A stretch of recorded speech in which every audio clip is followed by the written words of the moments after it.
गुरु रूप प्यारी साध संगत जीओ, वाहिगुरु जी का खालसा, वाहिगुरु जी की फतेह। प्रभु डोरी हाथ ये जन तेरे प्राण, ये वाहिगुरु जीओ डोर तेरे हाथ विच है। सारे जिया जनता नूं बनाउण वाला तू है, उन्हां दी प्रतिपालन करने वाला भी तू है। ते जिन्हां ने साध संगत जीओ ये डोर उहदे हत्थ विच फड़ा दित्ती है उसे दे हत्थ विच, पर असीं आप पकड़ना चाहते हैं, अपने हिसाब के नाल चलना चाहते हैं। जिवें जिवें उस डोर तो हथ छुटकेगा ते अपने हिसाब नाल चलना शुरू करांगे तां असीं जीवन मार्ग विच पकड़ जावांगे।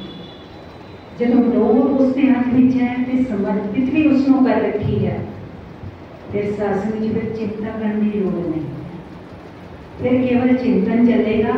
चिंता तिसकी है, चिंता उसनों है जिसके हाथ में आपां डोर फड़ा दी है। असल में है उसके हाथ में, पर असीं आप पकड़न का यतन करते हैं जदों, ते फिर जीवन मार्ग विच भटकदे हैं। वो वाहिगुरु जो सब कुछ करन ते कराउण विच समर्थ है, वो वाहिगुरु जो सर्वकला समर्थ है, उस परमात्मा उस वाहिगुरु उसनों जिस नाम ना जान साथ में जो वो बाजीगर है। ते असीं सारे उसने अपनी कठपुतलियां, कदे तुसीं बाजीगर नूं वेखिया होवेगा, कठपुतलियां रखी खिलाउंदे हुए वेखिया होवेगा। वो बाजीगर नजर नहीं आ रहा हुंदा, वो बाजीगर नजर नहीं आ रहा हुंदा। डोर भी किसे किसे नूं नजर आउंदी है, डोर भी किसे किसे नूं नजर आउंदी है। वो पिछे सारा कुछ कर रहा होंदा है ते जिवें उस कठपुतलियां नूं जिस तरह का नाच जिस तरह का एक्शन कराना चाहता है उसी तरह का करा रहा होंदा। हुण साथ समझो जे कठपुतलियां ये सोचन कि असीं अपने हिसाब नाल एक्ट कर लवांगे एक्शन कर लवांगे तो मुमकिन नहीं है। इसी तरह बंदा सोचता है, अइयो ही साडी गलतफहमी है। इसे विच ही आपां चिंता विच फुलदे हां। जेकर उस बाजीगर दे जेड़ा बाजीगर दिखदा नहीं पर डोर उसके हाथ विच है, पर डोरी हाथ तो है। जिथे सासू जी अज पादुमा दे संग्राम है, उत्थे नाग सासू जी अज कृष्ण भगवान उन्हां दा अवतार दिवस है, आगमन दिवस है। कुदरत के नियमानुसार पाप जदों जदों बनता है, पाप बना जब जब धरती पे तब तक तू ही आया। कृष्ण बना कई द्वापर युग में, त्रेता में राम कहा है। मेरा कार बन आया जगत में, कैसी तेरी खुदाई। दुनिया से वो है छूटा जिसने तुझसे प्रीत लगाई। दुनिया तो कोई छूटता है, इस पवसागर तो कोई पार उतरता है जिन्होंने उस मालिक नाल प्रीत पाई है। इस पर एक छोटी जी घटना आज ही मैं सुन रही थी, वो अपना साझी कर लवां। सास में जो कृष्ण भगवान जदों कहते द्रौपदी का चीरहरण होया ना, ते चीरहरण के पीछे कारण का जो भी सी वो लंबा इतिहास है। ते जदों सास में चीरहरण करन दी शपथ खाई बैठा है दुर्योधन, ते उस वेले कहते हैं उस वेले उस जगह पे उस स्थान पे उसके 5 पति भी मौजूद थे। द्रौपदी पंचाली के पंज पतियां वाली, उस पंचाली ने कहते अपने पतियां वाली का मार वे मेरी रक्षा करेंगे, पर उन्होंने भी उसनों जुए विच हारिया सी ना, जुए विच हार गए सी ना। हुण ओहदा अधिकार नहीं रह गया।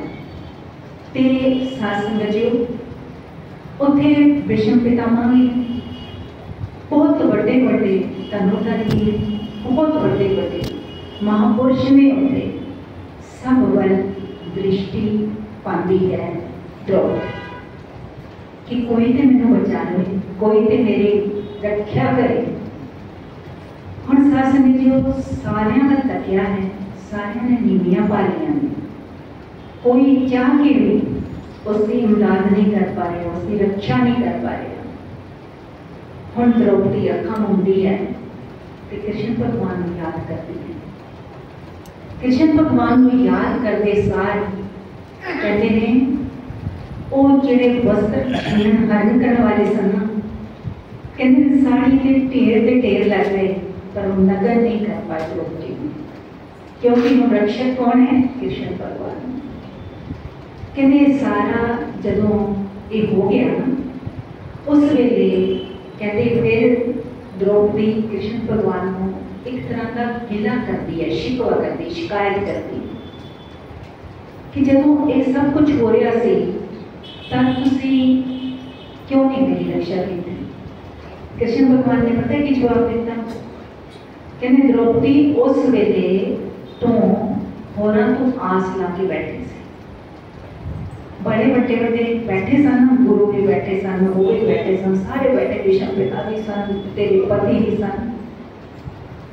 हुण जदों तेरी आस उन्हां ते सी ते जदों तैनूं उन्हां तों निराशा मिली तां तूं मैनूं चेते कीता, जदों तूं मैनूं चेते कीता उस वेले तां फिर एक पल भी देर नहीं ना लगी। ऐवें ही होता है सासू विच, बंदा है ना हर अपना जितनी कोशिश करता है ना अपने सगे संबंधियों तो, मित्रों तो, होरां तो हर टोटके करेगा, पर उसको रब याद नहीं आता। उस वेले जो सब कुछ करने के कराओ में समर्थ है ना वो नहीं याद आता, तो जदों फिर वो याद आता है तो जदों पूरी तरह तो सब पासों निराश हताश हो जाता है ना कि किसी ने बात नहीं पड़ी। वैसे भी गरीबां दा हुंदा कौन? हम साथ जदों फिर उसके उत्ते डोर सुटी जाती है तो वह मालिक किवें रक्षा करता है? वो हर युग में अपने भक्तों की रक्षा करता है, बशर्ते कोई मुकम्मल तौर पर पूर्ण तौर पर 100% जिसको आप कहते हैं 100% जिसको कहते हैं होर आसरे पढ़ने छड़ के जिहड़ा उसका आसरा तक लेता है तां फिर साथ समझो एक आसरा कौन है? सर्व रोग नानक हो जाए, सारे रोग दुख दरिद्र मिलते ही हैं। एक ऊपर जिस जन की आशा जिसकी कटी है जम की भाषा, कोई हुई है इनको पर्दे टकन वाला जय प्रसाद तेरे सब छिद्र टाके दुनिया में तो थोड़ी एक बुराई निकी जी पता लगे जैसे ढिंडोरे पिटते हैं बदा चढ़ा के मसाले ला के अपने उन्होंने चित विच आंदे नहीं ने, पर साथ में वो रब ही है जेड़े सारे दे पर्दे कजदा है टकदा है। जय प्रसाद जिसकी कृपा सदके तेरे सारे छिद्र सारे ऐप टके पे ने ना, बस तो उसका ओट आसरा लिया कर और बाकी सारे झूठे आसरे ने, ते जितने झूठे आसरे लवांगे उतने पछतावांगे, दुखी होवांगे, परेशान होवांगे। ते जे एक दा जिहड़ा सब कुछ करते कराउण दे समर्थ है वो फिर किवें सबब वसीले बनांदा है? साथ समझियो वो किवें रक्षा करता है? ये अनेकां अनंत बेअंत उदाहरण ने ते साथ समझियो इसलिए उस मालिक दे डोर सुट के ते अपना जीवन सफल करना है। धन धन गुरु कलगीधर पातशाह के मुखार में दो उच्चारण जाप सजी की पावन बाणी की अपन उच्चारण कर रहे हैं। उस पावन बाणी जो उस अकाल पुरख दी उस्तत विच है उसमें ही नमस्कार करते हुए है आज अपन 23वां जो बंद जो है उसकी विचार करनी है। गुरु पातशाह इस बीच प्रमाण करते हैं नमो काल काटे नमस्तु दयाले नमस्तं अवरने नमस्तं अवरने। हे वाहिगुरु तेनू नमस्कार है इसलिए है कि तू काल दा भी काल है, तू काल दा भी काल है। और साथ में उस परिपूर्ण परमात्मा ने जिसने सृजना की है जो पालना पोषण कर रहा है जो सर्व का संहार करने वाला भी है वो काल का भी काल है। इसलिए तेनू इस तेरे इस स्वरूप में ही नमस्कार है। नमस्तु दयाले ये वाहिगुरु तू कृपालु है, दया का सागर है, रहमता का सम्मान है, इसलिए तेरे उस कृपालु स्वभाव में नमस्कार है। नमस्तं अवरने ये वाहिगुरु तू दयालु है, तेरे जिहड़े गुण ने उन्होंने ते बयान किया ही नहीं जा सकता।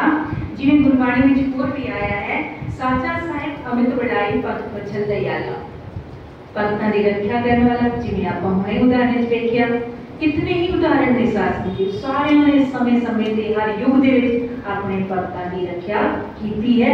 वो किस रूप विच आके ते किस रूप विच करनी पवे उस रूप विच आके वो अपने भक्त की रक्षा करते ने। गुरु पातशाह फरमाते हैं कि वाहिगुरू तेरा कोई विशेष रंग नहीं है, जिवें कि गुरबाणी विच आया है, रूप ना रेख ना रंग किछ कहे गुण के प्रभिन्न, किसे बुझाए नानका जे सोवे सो प्रसन्न। जिससे वो कृपा करता है ना, प्रसन्न होता है, अत दा प्रसन्न होता है, उसको इस समझ बख्श देता है, सोचे बख्श देता है कि उस मालिक का कोई रूप रंग रेख नहीं है, पर उस सारियां दे विच वसिया होया है। ये आभास, एक एहसास ते ये विश्वास करवा देता है। फिर साथ में जो फिर सारे रूप रंग रेख जिन्ना कुछ बनया है जगत विच, ये दृश्यमान जगत विच जो कुछ दिखाई दे रहा है वो सारा उसकी ही रचना है। वो अदृश्यमान जगत भी उसका, दृश्यमान जगत भी उसका, इसलिए उसने इस रूप नो, इस आकार नो जो दिखाई के नहीं देता पर है सही, क्योंकि सारे दे विच मौजूद है वो, इसलिए उसको भी नमस्कार है। रूप रेख रंग तो परे वो परमात्मा जिन्हों समझ बख्शता है, वही इस गूढ़ तथ्य में समझता है। गुरुदेव फरमान करते ने नमस्तम अमर ने, जिसमें मौत मार नहीं सकती, छू नहीं सकती, जिसमें मौत, जिसमें काल छू नहीं सकता, क्योंकि काल ना सिर्फ काल है, इसलिए उसमें जिसमें मौत छू भी नहीं सकती, क्योंकि उसका जन्म नहीं है, इसलिए मौत हो नहीं सकती। जिसमें काल छू नहीं सकता, काल भी उसके प्रभाव की हेठ है, ऐसे उस अकाल पुरख वाहिगुरु मेरे नमस्कार है। नमस्तम जरारम नमस्तम कीर्तारम नमो सर्वतंदे नमो सत्तावंदे। ये मालिक तेनो नमस्कार है। तो जरारम पाव बुढ़ापे वृद्धावस्था तो परे है। हुण समझो जितना मर्जी कोई अपना ख्याल रख लवे, जितने मर्जी उसको साधन होण, पर जरा जरा जेड़ा मेरा बुढ़ापा आ ही जाता है उम्र के हिसाब में, ठीक है उसकी सही परवरिश हो रही होगी, सारे साधन हो होंगे तो थोड़ा कट लेट आ जाएगा, पर उसने अपना प्रभाव पाना है। जन्म है, जवानी है, बचपन है, फिर जवानी है, फिर बुढ़ापा है, फिर सास समझो पता नहीं बुढ़ापा भी किसी का आना है नहीं आना, जवानी नहीं आनी है कि नहीं आनी, ये नहीं पता कि काल का कदों सत्ता है, उस मालिक का कदों सत्ता है, पर जेकर रहा जिंदगी रही तब बुढ़ापे ने भी अपना प्रभाव पाना है, उसने दिसना ही दिसना है।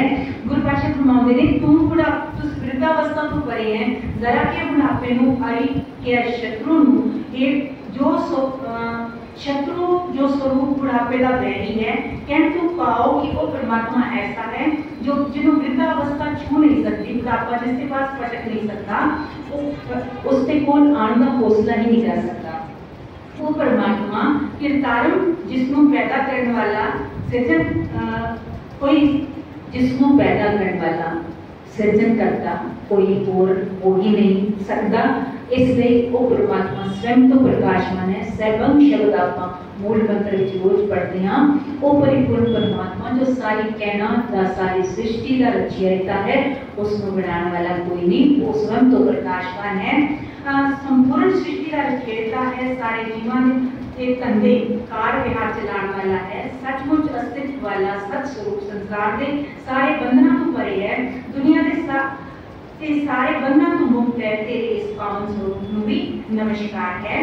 जितनी भी शास्त्र जो रचना है वो उपजदी है, विनसदी है, तो सारा कुछ उसके हुक्म में वर्तदा है, क्योंकि मरण दिखाई मंडल में जाए, इस मंडल में, इस जगत में आने तो पहले, जन्म तो पहले मृत्यु लिख दी जाती है, तो उसका कारण समा स्थान सब निश्चित है, कोई उसमें इधर उधर नहीं कर सकता।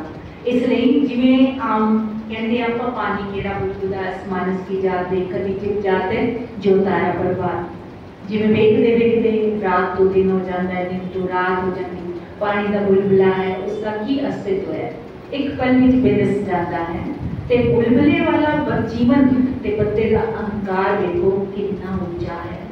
इसलिए उस मालिक के पैर अग विच रहंदे हुए जेड़े जीवन विचरण करते हैं, उस मालिक के पैर अग विच रहंदे हुए उस ते आस विश्वास करके जो रहंदे हैं, उन्होंने ही बेड़े पार ने, बाकी का बस इस तरह चलायमान है, चलता रहना है जिंदगी, संसार ये चलती रहनी है गड्डी सा समझो, पर जिन्होंने अपने जीवन में सफला किया है वो गुरु की कृपा सदके किया है, ते उस एक ते विश्वास के सदके किया है।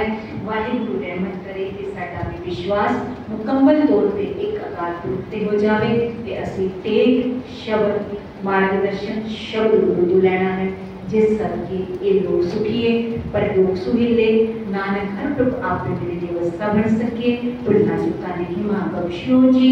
वाहिगुरु जी का खालसा वाहिगुरु जी